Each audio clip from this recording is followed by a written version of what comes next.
Let me tell you a story about a landlord I know. He had a villa in one of the most premium communities in Dubai for rent, almost at 1 million dirhams, and a tenant came in and offered him 1.2 million in 6 checks. Landlord said yes, first check cleared, second bounce, third bounce. By the time he reached RDC, he had lost a month of income and was sitting in a legal proceeding that cost him, I believe, 3.5 or 4% of the rental amount to file.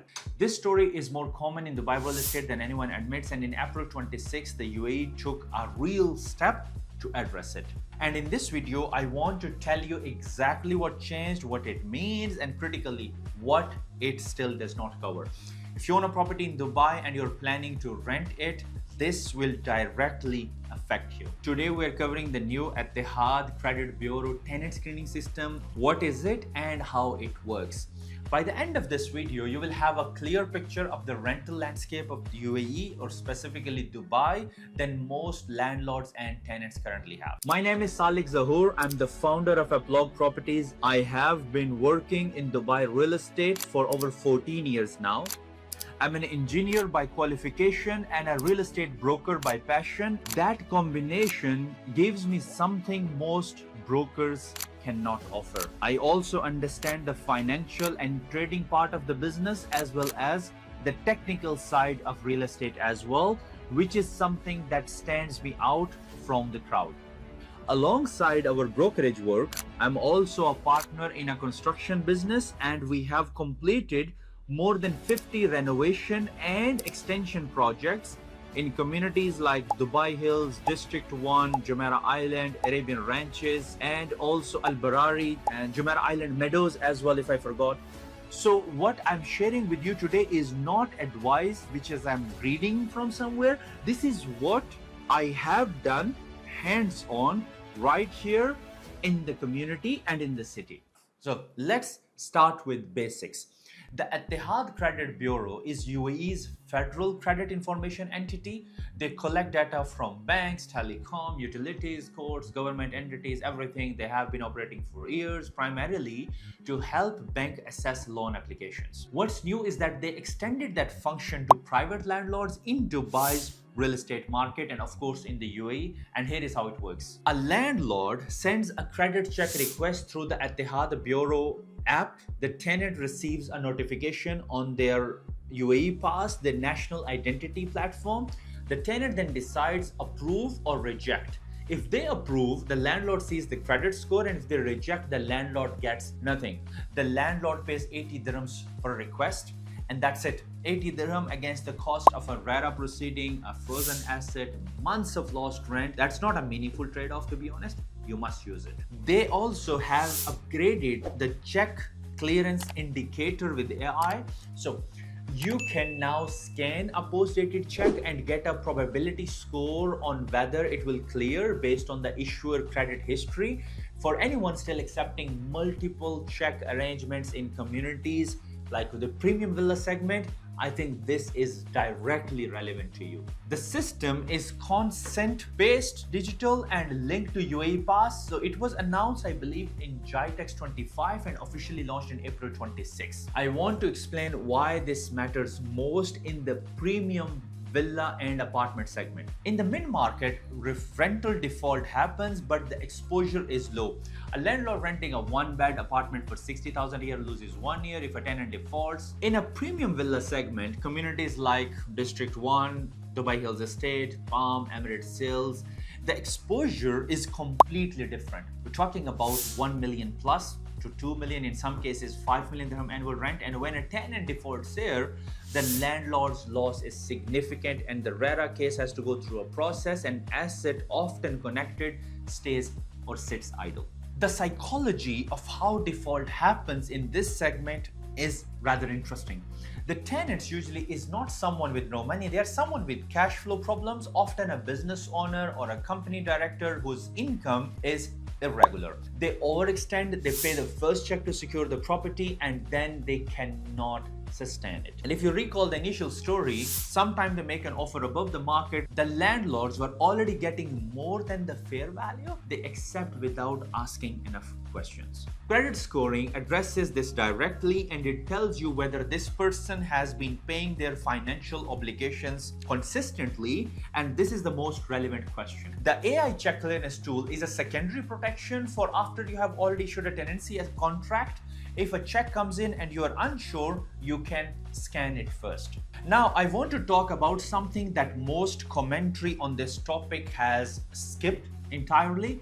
The new system screens the tenants, but there is no system to screen the landlords yet. As an agent, I have seen both sides. I have represented landlords, I have represented tenants. I understand the risk, but I also know personally witnessed landlords in this market who unfortunately can behave badly. I have seen landlords hold security deposit, which are typically 5% of the annual rent for an unfurnished property and 10% of the rent for a fully furnished property. Now, Dubai's rental law is explicit that deductions must be documented, proportionate, and for the damage beyond normal wear and tear. Minor scuffs on the wall are not a legal basis to withhold 50,000 or 40 or whatever amount from the tenant. I have seen landlords ignoring maintenance requests for months, delay responses. Most tenants feel like they are an inconvenience when they are actually the income. RDC, the Rental Dispute Center, handled more than 10,000 cases over in almost 2024, and the majority were resolved in the favor of tenants.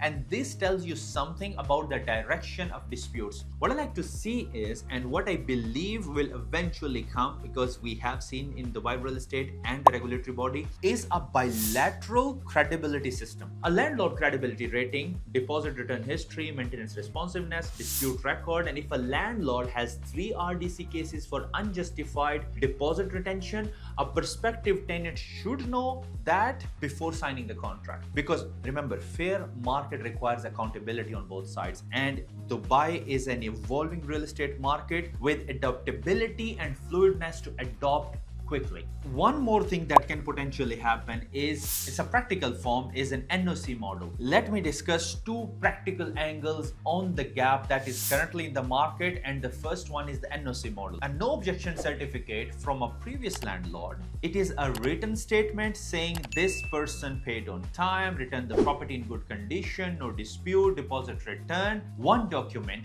This already exists as a concept in UAE for visa application, for employment transition.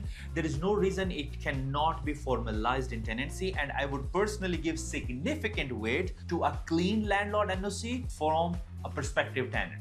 My honest position, I take a credible tenant at a market rate or even maybe slightly below over an above market offer from someone I cannot verify. A clean tenancy is worth more than 50,000 extra per year, and we have learned that, seen that, and anyone who has been through a RERA proceeding has learned that. The second gap, which is new arrival. Now, if you're moving to Dubai for the first time, you have no credit history in the UAE, not because you're at risk, but because you were not here yet. The Ittihad Bureau can not only see people who are on the UAE soil with a residency. So this system, as it stands, primarily covers multi-check scenarios. For tenants who are paying upfront or in a single check, financial risk is already lower and the credit history matters relatively less. The gap opens up in split payment arrangements. Here is what I expect to see emerging, and I think, if I'm not mistaken, some companies are already offering these models. Is the tenant, so let's say the tenant's annual rent is 100,000.